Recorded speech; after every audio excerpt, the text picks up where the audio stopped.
Good morning to all of you. एक बार फिर से आप सभी को धर्मेंद्र मैथमेटिक्स क्लास में स्वागत है।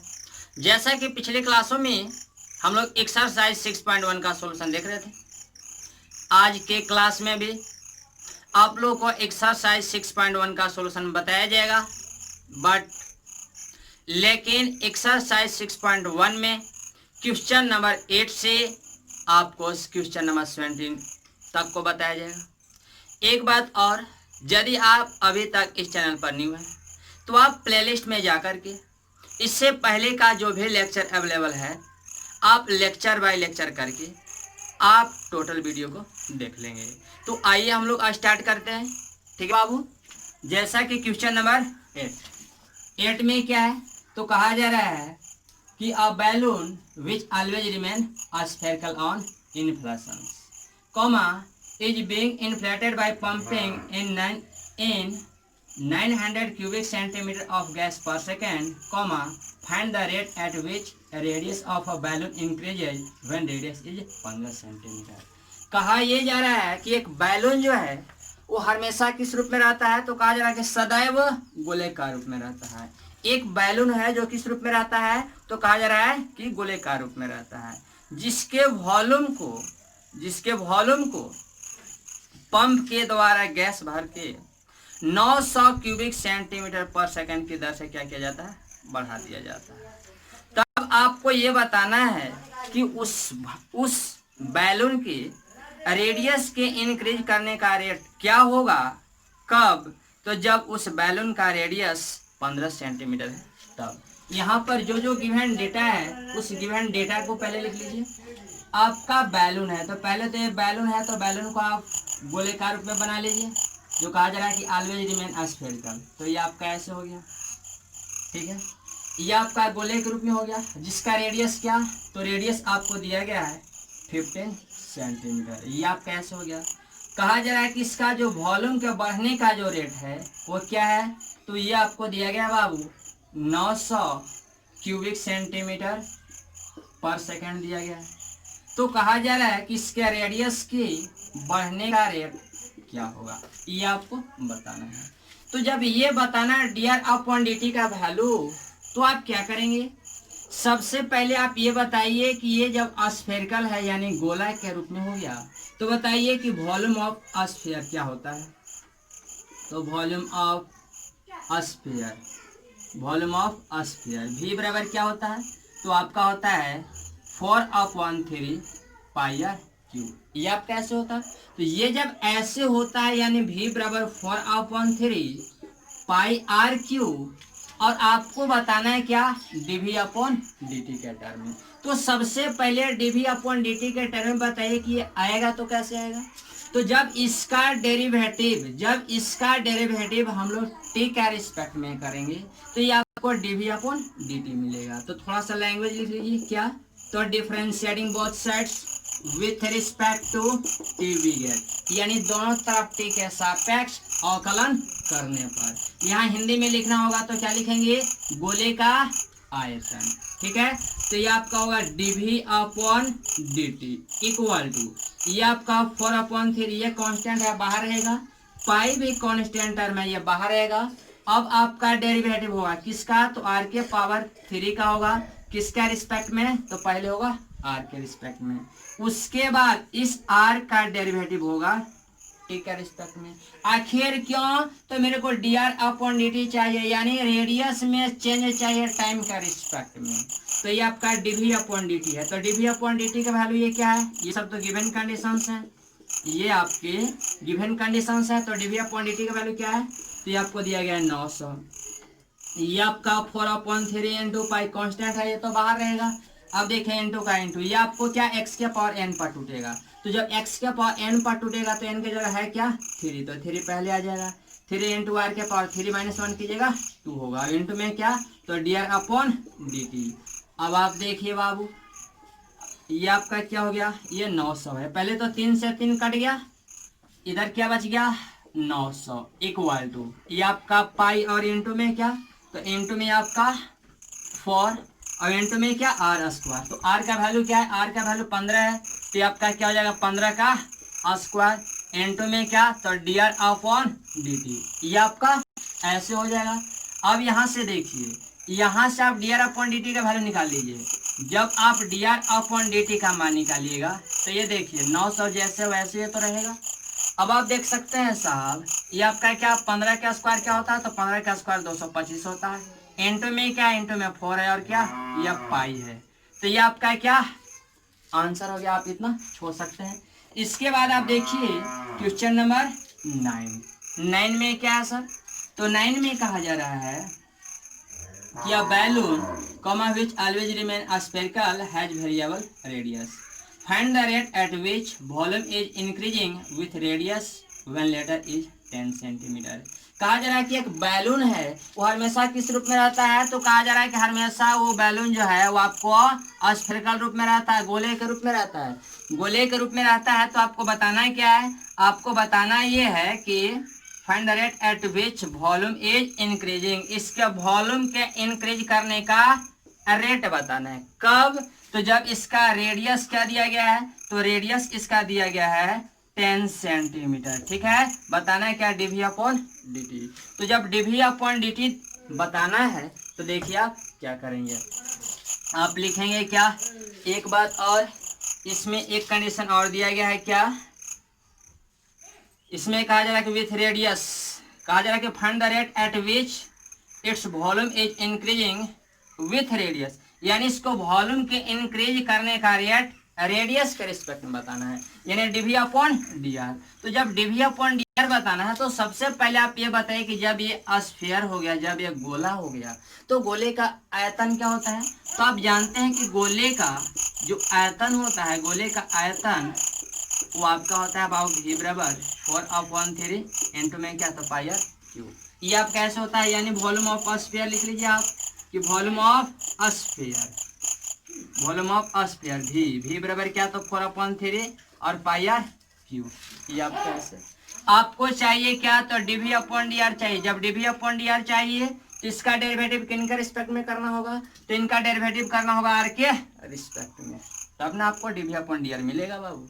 यहाँ पे लिखो क्या, differentiating both sides, differentiating both sides with respect to क्या, तो विथ रिस्पेक्ट टू r करना होगा। तो ये आपका dv upon dr equal to, ये आपका 4/3 इंटू पाई, ये कांस्टेंट है बाहर रहेगा, ये r के पावर 3 का डेरिवेटिव r के रिस्पेक्ट में, यानी r के पावर 3 का डिफरेंशिएशन r के सापेक्ष क्या होगा, तो 3 इंटू r स्क्वायर होगा। ये 3 से 3 शहीद हो गया, तो बच क्या गया, ये 4 पाई और क्या r स्क्वायर। ये जब r स्क्वायर हो गया तो r का वैल्यू क्या है, तो r का वैल्यू आपको दिया गया 10 सेंटीमीटर। यहाँ रख दीजिएगा 10, तो 10 का स्क्वायर 100, 100 गुना 4 तो ये आपका 400, यानी ये आपका हो गया क्या 400 पाई, यही आपका क्या सेंटीमीटर क्यूब आंसर हो गया। फिलहाल इतना क्या कीजिए, आप कॉपी कीजिए।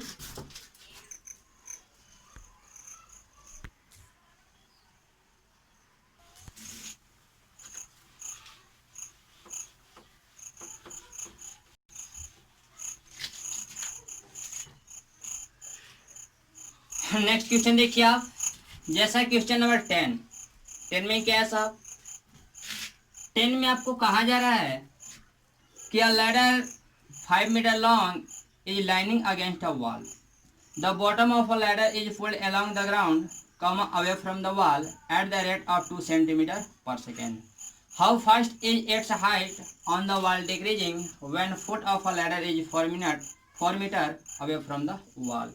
कहा जा रहा है कि एक लैडर है, लैडर मतलब क्या होता है, सीढ़ी।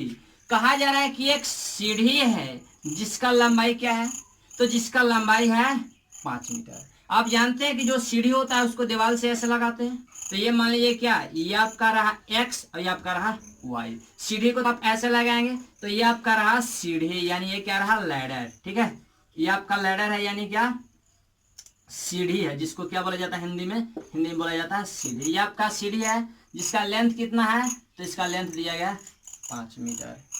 ये आपका रहा क्या x, ये रहा आपका x डैश, ये रहा y, ये रहा y डैश, ये आपका रहा ओरिजिन। अब देखिए साहब, ये x, ये आपका y और ये आपका क्या है 5 मीटर लॉन्ग है क्या, तो ये आपका दिया गया सीढ़ी। ये सीढ़ी है जिसका लंबाई क्या 5 मीटर। अब कहा जा रहा है कि इस सीढ़ी को इस दीवार से क्या किया गया, लगाया गया है। अब ये भी दिया गया है गिवन कंडीशन में किस सीढ़ी का जो लंबाई है दीवार से वो ये दूरी क्या है, तो ये आपका जो दूरी है ये आपको दिया गया है 4 मीटर। क्या दिया गया है, ये आपको गिवन कंडीशंस में है कि how fast is its height is decreasing, height is decreasing. आपको ये बताना है कि ये जो सीढ़ी है इस सीढ़ी को जब दीवार से, इस दीवार से जब नीचे की ओर लाया जाता है, इसको क्या आगे की ओर जब पुल किया जाता है, इसको जब घसकाइएगा तो स्वाभाविक सी बात है कि ये वाला सिरा जो है आगे की ओर बढ़ेगा, तो ये वाला सिरा क्या होगा, नीचे की ओर आएगा। तो कहा जा रहा है कि इसको घटने का रेट आप बताइए कि dy/dt का वैल्यू क्या होगा, कब, तो इसके लंबाई को यानी क्या ग्राउंड फ्लोर के क्या ये वाला पार्ट का बढ़ने का रेट क्या है, तो आपको दिया गया dx/dt का वैल्यू दिया गया क्या 2 सेंटीमीटर पर सेकेंड। क्या आपको ऐसे दिया गया, ये बढ़ने का रेट क्या दिया गया था 2 सेंटीमीटर पर सेकेंड दिया गया। अब कहा जा रहा है कि ये अगर यदि आपका लंबाई, ये आपका लंबाई क्या, अगर यदि यहाँ से यहाँ तक का यानी इसको जब x माने तो x का लंबाई जब कहा जा रहा है कि 4 मीटर है, तो आप ये बताइए कि इसका घटने का रेट जो है, ये जो सीढ़ी है इसको आगे की ओर जब पुल किया जाता है तो किस रेट से घटेगा, ये आपको बताना है। तो ये जब बताना है तो आप यहाँ पे लिखिए क्या, इन ट्रायंगल, इसको मान लीजिए OAB, आप एक ट्रायंगल बना लीजिए, आपने ट्रायंगल बना लिया। अब आप लिखिए क्या, इन राइट एंगल ट्रायंगल क्या, तो OAB। जब आप OAB में चलेंगे या AOB में चलेंगे तो ये क्या हो जाएगा, ये आपका हो जाएगा बाबू OA का स्क्वायर और प्लस OB का स्क्वायर बराबर क्या, तो AB का स्क्वायर। जैसा कि आप पाइथागोरस थ्योरम पढ़े थे, तो पाइथागोरस थ्योरम पढ़े थे तो उसमें क्या बताया गया था कि जो हाइपोटेनियस का स्क्वायर होता है, जो हाइपोटेनियस का स्क्वायर होता है वो आपका परपेंडिकुलर का स्क्वायर प्लस बेस का स्क्वायर के बराबर होता है, यानी कर्ण का जो स्क्वायर होता है वो लंब के स्क्वायर प्लस आधार के स्क्वायर के योगफल के बराबर होता है। तो यहाँ लिखा गया OA square plus OB square बराबर AB स्क्वायर। अब देखिए OA स्क्वायर, O और A के लेंथ को क्या माने x, तो ये आपका x स्क्वायर और प्लस क्या OB स्क्वायर, OB को क्या माने हैं y, तो ये y स्क्वायर बराबर AB स्क्वायर, AB क्या है 5, ये आपका 5 का स्क्वायर हो गया। ये जब 5 का स्क्वायर हो गया तो एक बात और यहाँ देख सकते हैं कि x स्क्वायर, x का वैल्यू क्या है 4, तो आपका 4 का स्क्वायर हो गया प्लस y स्क्वायर, तो ये आपका y स्क्वायर, ये आपका क्या, तो 5 का स्क्वायर 25 हो जाएगा। ये जब इतना हो गया बाबू तो यहाँ से लिख सकते हो y स्क्वायर बराबर 25 और माइनस 16 यानी आपका क्या 9, और जिसका स्क्वायर रूट निकालोगे तो क्या होगा 3 होगा, स्क्वायर रूट क्या होगा 3 होगा। जब स्क्वायर रूट 3 होगा तो अब क्या लिखिए कि x square plus 9 x square plus y square बराबर क्या है, तो आपका 25 है, क्योंकि क्या AB का स्क्वायर यानी 5 का स्क्वायर है जो क्या 25 हो रहा है। तो जब x square plus y square बराबर 25 है और मेरे को चाहिए dy/dt का वैल्यू, यानी क्या ये वाला लेंथ घटने का रेट चाहिए। तो जब ये वाला लेंथ घटने का रेट चाहिए तो मेरे को क्या करना होगा, इसको डिफरेंशिएट करना होगा। जब इसको डिफरेंशिएट करेंगे तो क्या मिलेगा, मेरे को dy/dt का एक टर्म मिलेगा। तो यहाँ पर आप लिखिए कि differentiating both sides with respect to t we get, यानी दोनों तरफ टी के सापेक्ष अवकलन करने पर, जब आप टी के सापेक्ष अवकलन कीजिएगा तो क्या होगा, डेरिवेटिव होगा x स्क्वायर का, पहले किसका रिस्पेक्ट में, तो पहले x के रिस्पेक्ट में, उसके बाद इस x का डेरिवेटिव किसका रिस्पेक्ट में, टी का रिस्पेक्ट में, प्लस का प्लस, अब डेरिवेटिव होगा y स्क्वायर का, किनका रिस्पेक्ट में, तो पहले होगा y का रिस्पेक्ट में, उसके बाद इस y का डेरिवेटिव किसका रिस्पेक्ट में, टी का रिस्पेक्ट में, इक्वल का इक्वल एक कांस्टेंट टर्म है तो डेरिवेटिव क्या होगा कांस्टेंट का 0, ये x के पावर n पर आया, तो x के पावर n का डेरिवेटिव क्या जानते हैं, तो n x के पावर n माइनस 1, 2 माइनस 1 की जगह 1 होगा, n2 क्या, तो dx/dt प्लस का प्लस, ये y स्क्वायर है तो ये भी आपको x का पावर n पर टूटेगा तो 2y, और n2 में क्या, ये dy/dt इक्वल टू में क्या, तो ये आपका 0। अब देखिए ये 2n2 क्या, ये आपका 2 है, या भी 2 है, 2 आप कॉमन ले लो तो ये आपका dx/dt प्लस 2 यहाँ से कॉमन लोगे तो y इंटू क्या dy/dt और बराबर में क्या, तो ये आपका 0 होगा।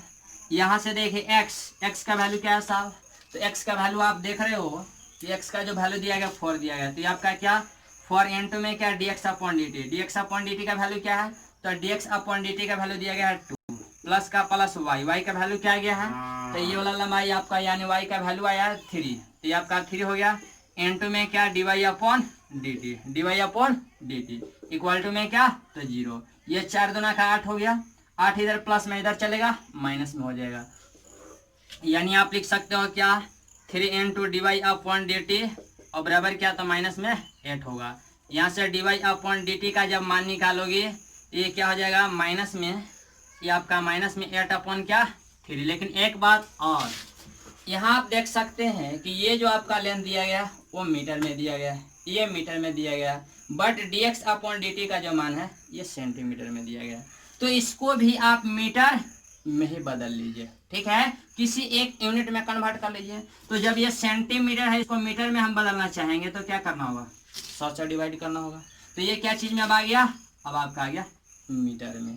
तो जहाँ dx अपॉन dt था वहां पर क्या 2/100 करना होगा, dx अपॉन dt की जगह पर क्या 2/100, ये अब कैसे हो गया।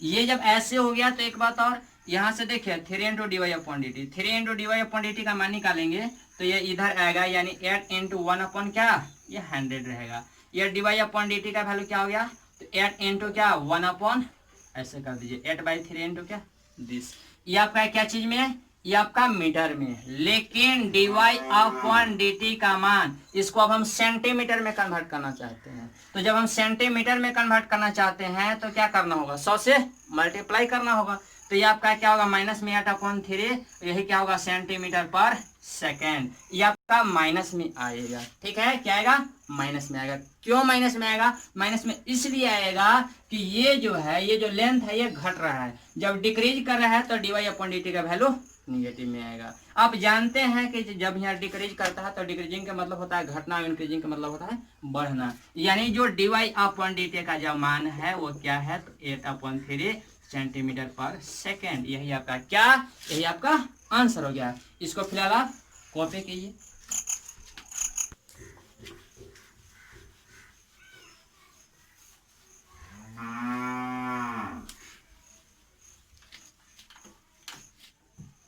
चलिए इसके बाद देखिए आप क्वेश्चन नंबर 11 में क्या सर, 11 में कहा जा रहा है क्या particle move along the curve 6y बराबर x³ + 2, find the point on the curve at which y coordinate is changing 8 times as the first of x coordinate।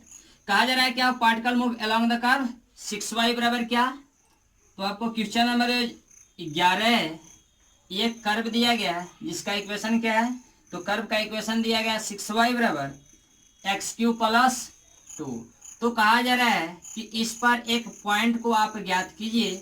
अब ध्यान से आप देखेंगे एक बात और, कहा जा रहा है कि एक जो पार्टिकल है इस कर्व पर क्या करता है, मूव करता है, ठीक है, एक पार्टिकल इस कर्व पर जब मूव करता है तो कहा जा रहा है कि इस कर्व पर उस पॉइंट को ज्ञात कीजिए जहां पर dy अपॉन dx का वैल्यू 8 दिया गया, ठीक है, यानी y का चेंज होने का रेट जो है वो x के चेंज होने का रिस्पेक्ट में क्या है 8 के बराबर है।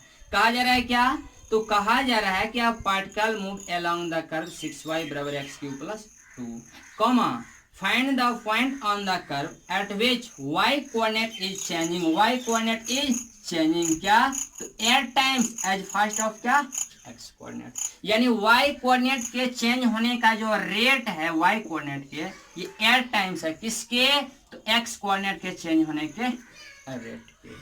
तो जब आप इसको इधर लाएंगे तो ये आपका dy अपॉन क्या dx बचेगा, क्योंकि dt पार्ट तो ये कैंसिल हो जाएगा, तो dy अपॉन dx का वैल्यू क्या 8 हो जाएगा, ठीक है। तो कहा जा रहा है कि इस कर्व पर आप उस पॉइंट को ज्ञात कीजिए। तो आप एक काम कीजिए, यहाँ पर लिखिए ये जो इक्वेशन दिया गया है इसको आप डिफरेंशिएट कर लीजिए, लिखिए differentiating both sides with respect to x we get, तो ये आपका 6 का 6 कांस्टेंट है बाहर आएगा, y के x के रिस्पेक्ट में, तो dy upon dx equal to ये एक्स क्यू है, तो एक्स क्यू का एक्स के रिस्पेक्ट में क्या होगा, तो 3x² होगा, प्लस का प्लस कांस्टेंट टर्म का 0 होगा। ये आपका 6 इंटू dy/dx, तो dy/dx का वैल्यू क्या है 8, तो ये आपका 8 हो गया इक्वल टू 3 इंटू क्या x², 3 से कई बार में 2 बार में, तो 3 दूना का 6 और ये 8 दूना का 16 बराबर में क्या x², तो x का वैल्यू क्या आया +-4। जब x का वैल्यू आया +-4, इस x का वैल्यू को जब आप इस इक्वेशन में रख दीजिएगा तो आपका क्या y का वैल्यू भी मिल जाएगा। तो एक काम कीजिए, यहाँ पर लिखे पुटिंग द वैल्यू ऑफ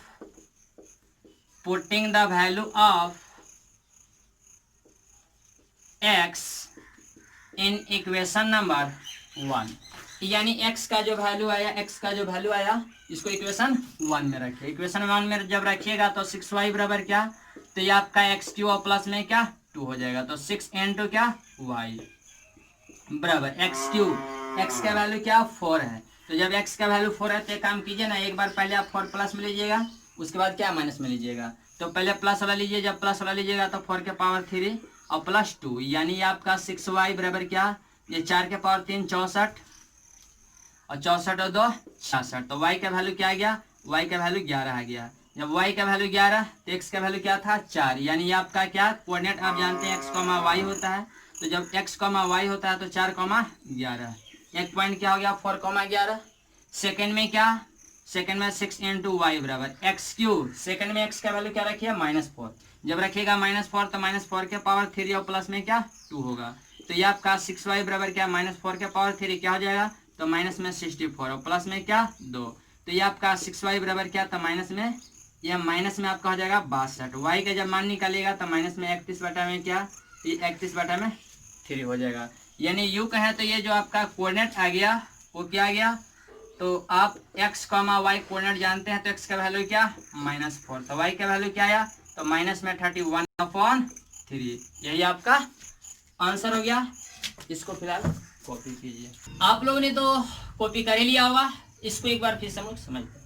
जैसे क्वेश्चन में क्या कहा जा रहा था, क्वेश्चन में ये कहा जा रहा था कि एक जो पार्टिकल है इस कर्व के अलोंग क्या करता है, मूव करता है।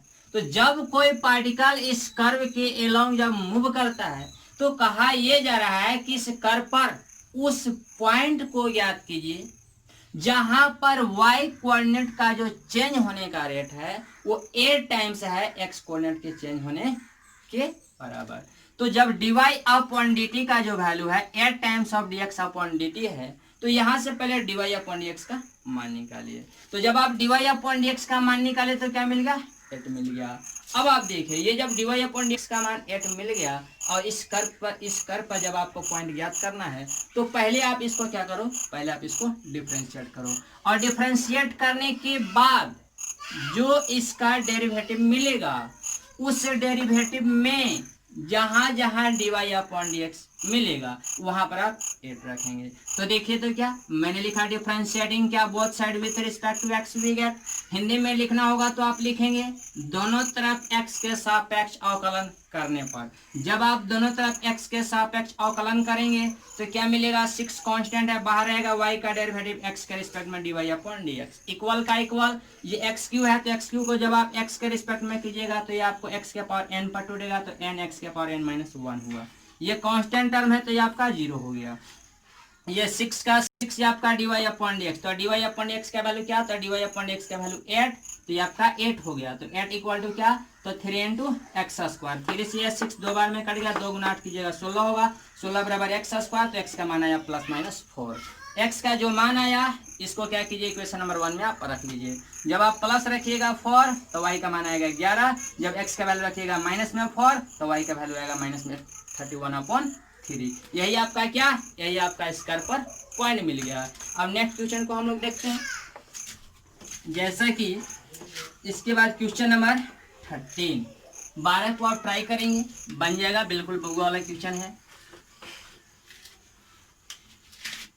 क्वेश्चन नंबर 13 में क्या है, तो 13 में कहा जा रहा है कि a balloon which always remain spherical has a variable diameter 3.2 into 2x plus 1, find the rate of change of its volume with respect to x। Question number जो आपका 13 है इसमें कहा जा रहा है कि बैलून, एक बैलून है एक बैलून है जो हमेशा किस रूप में रहता है, तो कहा जा रहा है कि बैलून जो है हमेशा स्फेरिकल रूप में रहता है। तो जब ये स्फेरिकल रूप में रहता है तो ये स्फेयर बना लीजिए, तो ये आपका स्फेयर टाइप का बन गया। ऐसे तो एक्चुअली में बैलून आपका ऐसे होगा, ये आपका यहाँ से ऐसे होगा पंपिंग वाला ऐसे, लेकिन कहा जा रहा है कि ऑलवेज रिमेन स्फेरिकल, ये स्फेरिकल रूप में रहता है। तो जब स्फेरिकल रूप में रहता है तो इसका डी क्या दिया गया है, तो इसका डी दिया गया डायमीटर आपका 3/2 इंटू क्या था 2x+1, ये आपका डी दिया गया। तो आर क्या हो जाएगा, आर आप जानते हैं d/2 होता है। तो जब r बराबर d/2 होता है तो इतना में जब 2 से डिवाइड कीजिएगा तो क्या होगा 3/4 इंटू में क्या था 2x+1, ये आपका ऐसे होगा। तो बताना है क्या है, बताना है, कहा जा रहा है क्या, find the rate of change of क्या, तो find the rate of change of volume with respect to x. इसके वॉल्यूम क्या चेंज होने का रेट बताना है एक्स क्या रिस्पेक्ट में। तो आप बोलिए कि वॉल्यूम ऑफ अ स्फीयर क्या होता है, तो वॉल्यूम ऑफ अ स्फीयर आप भी बराबर जानते हैं साहब 4/3 और क्या होता है पाई आर क्यू होता है। तो ये आपका v बराबर 4/3 पाई आर क्यू। इसमें क्या कहा जा रहा है, इसमें वेरिएबल कहा जा रहा है क्या है, तो वेरिएबल इसका डायमीटर है। जब वेरिएबल डायमीटर है तो आपको कहा जा रहा है कि इसके डायमीटर के रिस्पेक्ट में बताइए, यानी एक्स के रिस्पेक्ट में बताइए कि इसके वॉल्यूम के चेंज होने का रेट क्या है। आपको ये बताना है dv/dx, ये आपको बताना है। तो जब dv/dx बताना है तो एक काम कीजिए, आपका 4/3 into pi r cube, r का वैल्यू क्या है सर, तो आर का वैल्यू है 3/4 इंटू में क्या था 2x+1, ये आपका ऐसे है। इसका क्या कीजिए, इसका आप क्यू कर लीजिए, तो ये आपका v बराबर आ गया। आपको चाहिए dv/dx, अब इसको क्या कीजिए, अब आप इसको x के रिस्पेक्ट में डिफरेंशिएट कर लीजिए। तो लिखिए क्या, differentiating both sides with respect to x we get, तो ये आपका हो जाएगा dv/dx इक्वल टू 4/3, ये कांस्टेंट है बाहर रहेगा, पाई भी कांस्टेंट है बाहर रहेगा, उसके साथ साथ 3/4 के पावर क्या 3, ये भी कांस्टेंट है तो ये भी बाहर होगा। तो 3/4 के पावर क्या आप 3 कर लीजिए इनटू ये आपका क्या है 2x+1 के पावर 3, ये आपको x के पावर n पर टूटेगा। तो जब x के पावर n पर टूटेगा तो आप जानते हैं कि n तो पहले आता है, तो आप जानते हैं n x के पावर, तो x का काम कौन कर रहा है, तो आपको काम कर रहा है 2x+1, तो ये हो गया n x के पावर n-1, n-1 3 - 1 कीजिएगा 2 होगा। उसके बाद इसका डिफरेंशिएशन x के रिस्पेक्ट में करना है। जब इसका x के रिस्पेक्ट में कीजिएगा तो 2 कांस्टेंट है बाहर रहेगा, x का x के रिस्पेक्ट में 1 होगा तो ये कांस्टेंट टर्म का 0 होगा। यानी ये आपका हो गया बाबू dv/dx इक्वल टू क्या, ये आपका 4/3 इंटू पाई का, ये आपका पाई इंटू 3 के पावर 3 है, तो 3 के पावर 3 क्या हो जाएगा, ये आपका 27 इंटू में क्या, इंटू में आपका 3 अपॉन में क्या 4 के पावर 3 कीजिएगा, ये आपका 64 होगा, इंटू में क्या, तो इंटू में आपका है 2, तो ये 2 को भी इधर रखिए, और इंटू में क्या, तो इंटू में आपका 2x+1 और होल टू द पावर क्या 2, ये आपका ऐसे। अब आप देख सकते हैं कि ये 3 से 3 ये आपका तो कट गया, ये आपका 4 दूना का 8 और 8 64, यानी dv/dx इक्वल टू ये आपका क्या, तो ये 27 पाई अपॉन में क्या, तो अपॉन में ये आपका 8 हो गया 8 और इंटू में क्या, तो 2x+1 का होल स्क्वायर, यही आपका क्या, यही आपका आंसर हो गया। फिलहाल इसको कॉपी कीजिए। हिंदी मीडियम वाले हैं वो हिंदी मीडियम के बुक को देखेंगे, और जो बंदे इंग्लिश मीडियम वाले हैं वो इंग्लिश मीडियम के बुक को पढ़ेंगे। जैसा कि यहाँ पर कहा जा रहा है क्वेश्चन नंबर 14 में आपका कि एक पाइप से रेत 12 सेंटीमीटर क्यूब पर सेकंड की दर से गिर रही है और गिरती रेत जमीन पर एक ऐसा शंकु बनाती है जिसकी ऊंचाई सदैव आधार की त्रिज्या का 6वां भाग है, तो रेत से बने शंकु की ऊंचाई किस दर से बढ़ रही है, जबकि ऊंचाई क्या 4 सेंटीमीटर है। कहा जा रहा है क्या, एक पाइप से, कहा जा रहा है कि एक पाइप से रेत इस प्रकार से गिर रही है कि उसका वॉल्यूम क्या है, कहा जा रहा है कि एक पाइप है, ये आपका ऐसे पाइप रहा, पाइप तो हमेशा आप जानते हैं कैसे रहता है, बेलनाकार ऐसे। कहा जा रहा है कि एक पाइप से बालू गिर रहा है, ये ऐसे गिर रहा है तो आप जानते हैं कि कोई भी सामान को यहाँ से गिराइए बालू को और ऐसे गिराइएगा तो ये जो नीचे जो शेप पकड़ेगा वो आपको कोन वाला शेप पकड़ेगा, ऐसे पकड़ेगा। ये आपका ऐसे। तो कहा जा रहा है कि इसका गिरने का रेट क्या है, तो कहा जा रहा है क्या कि एक पाइप से रेत क्या है तो 12 सेंटीमीटर क्यूब पर सेकंड की दर से गिर रही है। तो सेंटीमीटर क्यूब पर सेकंड है, इसका मतलब क्या, वॉल्यूम। तो जब वॉल्यूम दिया गया तो ये आपका डीवी अपॉन dt दे दिया गया, कितना, तो डीवी अपॉन dt का मान है 12 सेंटीमीटर क्यूब पर सेकंड। ये आपका ऐसे दिया गया है। तो कहा जा रहा है कि गिरती रेत जमीन पर एक ऐसा शंकु बनाती है जिसकी ऊंचाई सदैव आधार की त्रिज्या का छठा भाग है। ठीक है, यानी जिसका ऊंचाई जो है आधार के त्रिज्या के क्या छठा भाग है। यानी यहां से आप r बराबर क्या 6 into h लिख सकते हैं। तो ये जब ऐसे लिख सकते हैं तो बताना क्या है, बताना ये है, कहा जा रहा है कि रेत से बने शंकु की ऊंचाई किस दर से बढ़ रही है। आपको बताना है कि dh अपॉन dt, ये जब क्या, ये पाइप से जब ये बालू गिर रहा है, रेत गिर रहा है तो इसका ऊंचाई जो है किस रेट से बढ़ रहा है। ठीक है, ये आपको बताना है। तो जब ये ऊंचाई बताना है कि किस रेट से बढ़ रहा है, यानी dh अपॉन dt का मान, तो देखिए बाबू आप क्या करेंगे, इसमें वेरिएबल क्या है, चलिए अब आप आइए यहाँ पे लिखिए क्या, तो volume of cone, volume of cone, ये आपका तो कोन बन गया, यानी ये शंकु बन गया। तो शंकु का आयतन क्या होता है, तो आप जानते हैं कि वॉल्यूम ऑफ कोन भी जो होता है वो आपका होता है 1/3 पाई आर स्क्वायर एच होता है। तो जब 1/3 पाई आर स्क्वायर एच होता है तो यहाँ से लिखेंगे v बराबर 1/3 पाई आर स्क्वायर। आर का वैल्यू क्या है साहब, तो आर का वैल्यू यहाँ पर आ गया 6 into h। तो जहाँ आर है वहां पर लिख लीजिए 6 into h, इसका होल स्क्वायर इंटू में क्या, तो इंटू में h हो जाएगा। यानी ये आपका v बराबर 1/3 इंटू पाई आर स्क्वायर, 6 का स्क्वायर हो जाएगा 36, ये h स्क्वायर ये h, यानी h का पावर 3 हो जाएगा। आपको चाहिए dh अपॉन dt, इसका मतलब क्या, इसका मतलब ये कि ये जो फंक्शन मिला इनका डेरिवेटिव करना होगा, इनका डिफरेंशिएशन करना होगा, वो भी किनके सापेक्ष, इनके रिस्पेक्ट में, तो t के रिस्पेक्ट में, किसका रिस्पेक्ट में, t के रिस्पेक्ट में। तो जब t के रिस्पेक्ट में करना होगा तो आप यहाँ पर लिखिए कि differentiating both sides with respect to t, यानी दोनों तरफ t के सापेक्ष अवकलन करने पर, जब आप दोनों तरफ t के सापेक्ष अवकलन कीजिएगा तो ये आपका dv upon dt equal to क्या हो जाएगा, तो आप जान रहे हैं कि आपका 3 से 36 कै बार में 12 बार में कटेगा, तो 12 गुना पाई, 12 इंटू पाई, ये तो कांस्टेंट है बाहर रहेगा।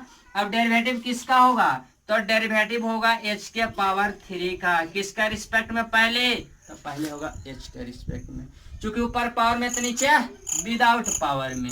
उसके बाद यहाँ जितने से डिवीजन है उतने से यहाँ पर क्या होगा मल्टीप्लीकेशन। अब इस h का डेरिवेटिव किसका रिस्पेक्ट में, तो आपका होगा t के रिस्पेक्ट में। dv upon dt what is this, तो dv अपॉन dt आपको दिया गया 12 इक्वल टू 12 इंटू पाई, ये x के पावर n पर टूटेगा, तो n के जगह पर क्या है 3, तो 3 पहले आएगा, तो 3 इंटू एच स्क्वायर, और क्या ये आपका dh अपॉन dt, ये आपको ऐसे। अब आप देखिए 12 से 12 कट गया तो ये बच क्या गया 1 बराबर, ये आपका 3 इंटू क्या pi into H square into क्या, तो dh अपॉन dt। आपको क्या चाहिए, आपको चाहिए dh अपॉन dt का वैल्यू, dh अपॉन dt का वैल्यू चाहिए। तो जब dh अपॉन dt का वैल्यू चाहिए तो यहाँ से लिखेंगे dh upon dt equal to क्या होगा, तो dh अपॉन dt का मान निकालिएगा तो आपका हो जाएगा 1/3 इंटू पाई इंटू में क्या एच स्क्वायर। एच का कुछ मान दिया गया है क्या, एच का मान यहाँ पर आपको दिया गया है, एच का मान क्या है, एच का मान दिया गया है एच बराबर क्या 4 दिया गया है। जब एच बराबर दिया गया 4 सेंटीमीटर तो यहाँ पर 4 का स्क्वायर कर दीजिए, तो ये आपका होगा 1/3 इंटू पाई इंटू में क्या 4 का स्क्वायर, यानी ये आपका 1 बाई क्या 4 का स्क्वायर 16 दिया 48 पाई, यही आपका क्या सेंटीमीटर, यही आपका आंसर हो जाएगा। ठीक है, इतना फिलहाल आप कॉपी कीजिए। अब आप देखिए क्वेश्चन नंबर जो आपका 15, 16 और 18 जो है एक ही जैसा है। तो जब एक ही जैसा है तो आप क्वेश्चन नंबर 16 को आप देखिए, क्योंकि किसी एक क्वेश्चन को आप देख लीजिएगा तो टोटल आप अपने से बना सकते हैं। तो बाबू क्वेश्चन नंबर 16 देखिए, 16 में क्या है, तो 16 में आपको कहा जा रहा है कि the total revenue in rupees receive from the sale of x unit of a product is given by RX बराबर दिया गया 13x² और प्लस में क्या 26x और प्लस में दिया गया 5। तो आपको कहा जा रहा है कि find the marginal revenue when x बराबर 7, यानी आपको R' कहा जा रहा है कि R' बराबर व्हाट क्या होगा एट x इक्वल टू क्या 7। x इक्वल टू 7 का मतलब आपको चाहिए R' का मान। ठीक है, क्या चाहिए R' का मान। इसका मतलब कि जो रेवेन्यू दिया गया है इसको पहले आप डिफरेंशिएट कीजिए, यानी इनका पहले आप डिफरेंशिएशन कीजिए और डिफरेंशिएशन करने के बाद अवकलन करने के बाद जो फंक्शन प्राप्त होगा उस फंक्शन में जहां जहां x मिलेगा वहां पर क्या रख देना 7। तो ये आपका क्या होगा R' बराबर, यानी इसको डिफरेंशिएट कर दीजिए। यहाँ पे लिखिए कि differentiating both sides with respect to क्या, तो विथ रिस्पेक्ट टू x। तो ये आपका होगा R' बराबर क्या, तो ये देखिए ये x के पावर n पर टूटेगा तो 2 पहले आएगा, 2 पहले आएगा तो 13 दूना का 26 और x के पावर क्या 2 - 1 कीजिएगा 1 होगा, प्लस का प्लस 26 बाहर है, बाहर आएगा, x के रिस्पेक्ट में 1 कांस्टेंट टर्म का 0, यानी ये आपका 26x और प्लस में क्या 26, ये आपका R' आया। लेकिन आपको चाहिए R' 7। जब R' चाहिए तो इस फंक्शन में अब जहां जहां x नजर आ रही है आप 7 रख दो। जब रखोगे 7 तो 26 × 7 और प्लस में 26, यानी आपका क्या तो 7 × 6 42 और 7 दूना का 14 और 4 1 क्या तो 18 और प्लस में ये 26। अब स्क्वायर कर लीजिए तो 6 2 8 8 2 10 1 1 2, यही आपका क्या आंसर हो गया। इस प्रकार से ये जो आपका एक्सरसाइज रहा एंड हो गया। अधिक जानकारी जो है नेक्स्ट क्लास में दिया जाएगा। Thank you.